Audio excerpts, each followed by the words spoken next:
महाराष्ट्र लोकांचे मत, लोकांचा विश्वास, आमची बातमी. 23 डिसेंबर 2027 ते 5 दिवसाचा कार्यक्रम होणार आहे आणि हा अनुभव मंडप फार मोठ्या प्रमाणात तिथं झालेला आहे. बसव कल्याण इथं त्याचं लोकार्पण आहे. माननीय देशाचे पंतप्रधान नरेंद्र मोदी साहेब पण त्या कार्यक्रमाला येणार आहेत आणि एकाच वेळेस 1,96,000 लिंगायत बांधव इष्टलिंग पूजा करणार आहोत. त्यात हा ग्रीनिज मध्ये हा रेकॉर्ड होईल. इतका मोठा कार्यक्रम ते त्या ठिकाणी होणार आहे. तर संभाजीनगर शहरात आणि महाराष्ट्रातून 1 लाख लोकांच्या वर ह्या ठिकाणी 1 लाख लोकांच्या वर ह्या ठिकाणी घेऊन जाणार आहोत. महाराष्ट्रातून संभाजीनगरमधून 25,000 लोक त्या ठिकाणी लिंगायत बांधव आम्ही इष्टलिंग पूजेला घेऊन जाण्याचा मानस आमचा आहे. त्या दृष्टीने क्षत्रिय समितीची प्रत्येक ह्याच्या जिल्ह्यामध्ये कमिटी तयार करायची होती. त्या दृष्टीने आज ही बैठक झालेली आहे आणि या बैठकीमधून पूर्ण संभाजीनगर जिल्हा प्रत्येक तालुक्यातील लिंगायत लोक या ठिकाणी घेऊन जाण्यासाठी समिती गठन केलेली आहे. त्या समितीचा आज कार्यक्रम झाला. ओके, धन्यवाद. लोकार्पण सोहळा संपन्न होणार असून जागतिक लोकशाहीचे प्रत्येक अनुभव मंडपाची ही लोकशाहीची जननी खऱ्या मानवतावादावर आधारित आहे व कर्मावर. सर्वप्रथम सर्व पत्रकार बंधूंचा या बसव भारत कृपया मागच्या सर्वांनी शांतता उत्सवाच्या निमित्ताने या बैठकीमध्ये आपलं सर्वांचं स्वागत करतो आणि आपण आलात याबद्दल आपले खरं म्हणजे धन्यवाद. सर्वप्रथम ही जी लोकशाहीची जागतिक लोकशाहीची पहिली प्रतिकृती महात्मा बसवण्णांच्या जगद्गुरु महात्मा बसवण्णांच्या माध्यमातून 12व्या शतकामध्ये संकल्पित झाली. ती खरं म्हणजे मॅग्ना कार्टाच्या अगोदर आपल्या पंतप्रधानांनी बाहेर जाऊन सांगितलं की मॅग्ना कार्टाच्या अगोदर ही लोकशाहीची संकल्पना, लोकशाहीची प्रतिकृती, लोकशाहीची स्थापना ही महात्मा बसवण्णांच्या माध्यमातून बसव कल्याण क्षेत्रामध्ये ही पहिल्यांदा 12व्या शतकात निर्माण झाली. ही प्रतिकृती कशी असेल? ती प्रतिकृती पूर्वीची आहे, पण जसं राम मंदिराचा विषय झाला तसाच त्या पूर्वीच्या प्रतिकृतीचा विषय आणखीनही वादांतित असल्यामुळं त्याच भूमीमध्ये ही नवीन प्रतिकृती थांबवण्याचा जो संकल्प शासनाच्या माध्यमातून झालाय त्याचा खरा म्हणजे लोकार्पण सोहळा 2027 मध्ये होणार आहे.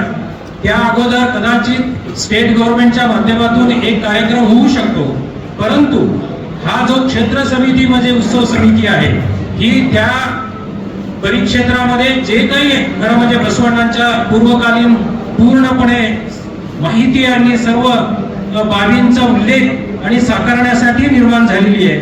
त्या क्षेत्र समितीच्या माध्यमातून मात्र कदाचित पंतप्रधानाच्या हातून होण्याची शक्यता पण नाकारता येत नाही. पण कुणी ना कुणी प्रमुख म्हणून त्या 27च्या तारीख सुद्धा चेंज होणार नाही. 23 ते 27 हा उत्सवाचा कार्यक्रम असेल. त्या उत्सवाच्या निमित्ताने आपल्या सर्वांना बोलवण्यात आलेले आहे.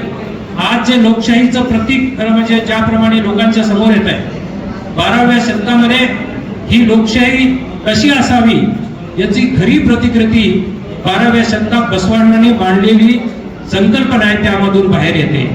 त्या काळामध्ये 1,96,000 लोकांना एकत्रित करून त्यांना त्या पद्धतीचं शिक्षण देऊन त्यामधून 770 शरणांना संसद किंवा त्या शरणांचा ग्रुप म्हणून आपण त्या अनुभव मंडपामध्ये ज्यांना प्रवेश दिला गेला ती संकल्पना कशा पद्धतीने निवड केली गेली तिची सगळी संकल्पना प्रात्यक्षिक आपल्याला पाहायला मिळणार आहे.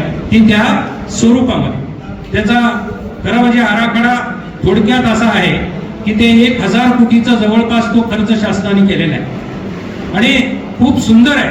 आपल्यापैकी सगळ्या प्रिंट मीडिया असेल, प्रेस मीडिया असेल, सगळ्यांना विनंती करेल की हे जगभरामध्ये कर्मावर आधारित जी संसद ती थांबली होती त्यावेळेसची रचना, त्यावेळेसचं काम हे ऐतिहासिक आहे.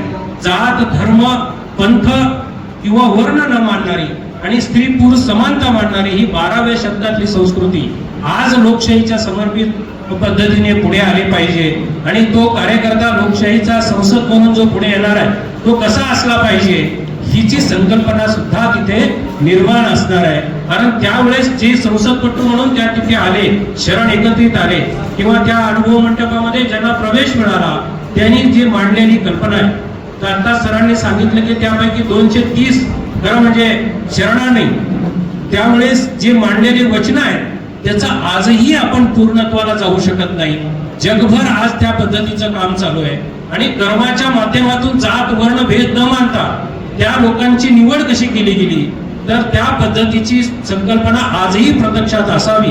म्हणून माननीय पंतप्रधानांनी आता सरांनी सांगितलं की आपल्या चर्चा सुद्धा पूर्वी झाली की लोकशाहीचा आता नवीन जे 770 लोकांचा आसनाचा लोकशाहीची प्रतिकृती म्हणून आणि लोकशाहीचा खरं म्हणजे लोकसभा निर्माण झाली आता नवीन, त्याला खरं म्हणजे अनुभव मंडप नाव देण्याची संकल्पना बाहेर आली होती।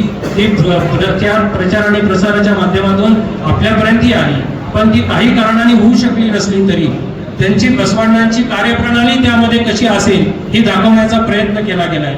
म्हणून आमच्या क्षेत्र समिती असेल, शासनाच्या माध्यमातून असेल, हे करण्याचा संकल्प म्हणजे खरं म्हणजे आमचं स्वतःचं असं मत आहे की राम मंदिराची जी निर्मिती झाली त्याच पद्धतीने लोकशाहीला समर्पित ज्या पद्धतीचं मंदिर असलं पाहिजे, कारण तिथूनच लोकांच्या माध्यमातून लोकांना खरी कल्पना आणि खरी संकल्पना खरी कार्य करण्याची प्रेरणा मिळते।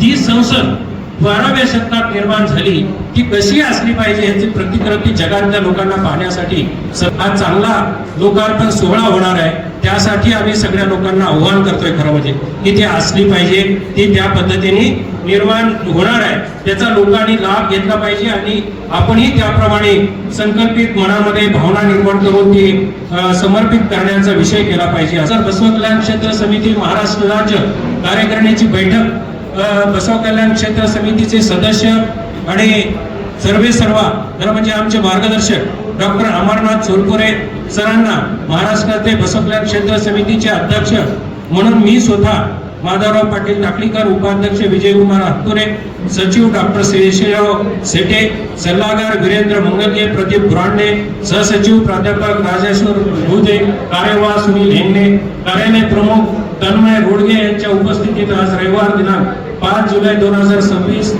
रोजी आज ही बैठक संपन्न होत आहे। महाराष्ट्र कार्यकारिणीची बैठक आज संभाजीनगर येथे बसव कल्याण क्षेत्र समितीची बैठक पार पडली।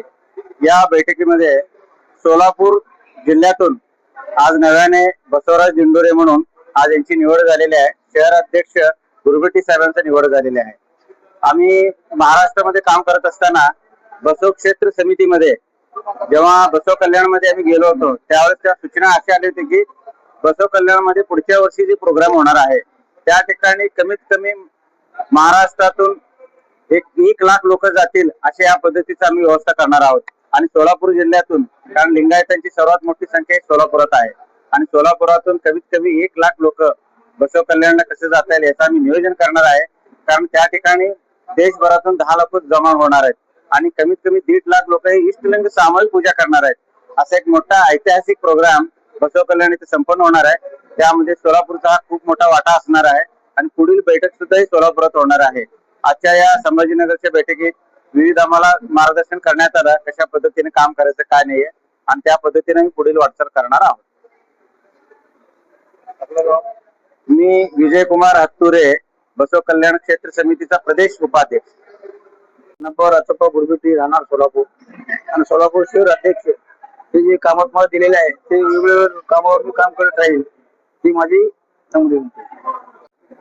मला सोलापूर जिल्ह्याचं मी बसवराज दिंडोरे सोलापूर, मला सोलापूर जिल्ह्याचं अध्यक्षपद हे जबाबदारी दिलेली आहे आणि ते दिलेली जबाबदारी आहे ते जे वरिष्ठ पातळीवरून जे काय सूचना येतील त्याप्रमाणे योग्यरित्या काम करण्यात येईल, तेवढं पाहिजे। धन्यवाद।